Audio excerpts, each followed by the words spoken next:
হুমায়ুন আহমেদ স্যারের একটা লেখা পড়েছিলাম। যদি তোমার কাউকে মনে পড়ে তাহলে কল করো, যদি তোমার কাউকে দেখতে ইচ্ছে হয় তাহলে জানিয়ে দাও, যদি তুমি কাউকে ভালোবাসো তাহলে তাকে বলে দাও যে তুমি তাকে ভালোবাসো। কারণ তুমি পরবর্তী 5 মিনিট বাঁচবে কিনা তার কোনো গ্যারেন্টি নেই। অপূর্ণতা নিয়ে পৃথিবী ছেড়ো না। ভালোবাসার জন্য যার পতন হয় সে বিধাতার কাছে আকাশের তারার মতো উজ্জ্বল।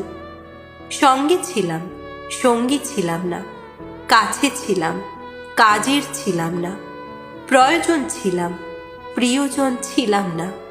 যে মানুষগুলো মন থেকে ভালোবাসে তাদের মনটাই সবার আগে ভেঙে যায়। মানুষের পতন সেই সময় থেকে শুরু হয়ে যায় যখন নিজের আপন মানুষকে হারানোর জন্য পর মানুষের পরামর্শ নেয়। রক্তের সম্পর্ক থাকলে আপন হওয়া যায় না, আপন হতে হলে প্রয়োজন আত্মার সম্পর্ক।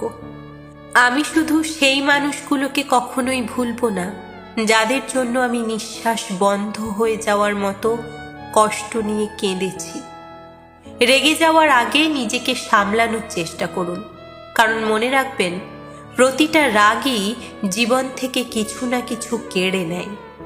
জীবনে কিছু কিছু প্রশ্ন থাকে যার উত্তর কখনো মেলে না, কিছু কিছু ভুল থাকে যা কখনো শোধরানো যায় না, আর কিছু কিছু কষ্ট থাকে যা কখনো কাউকে বলে বোঝানো যায় না।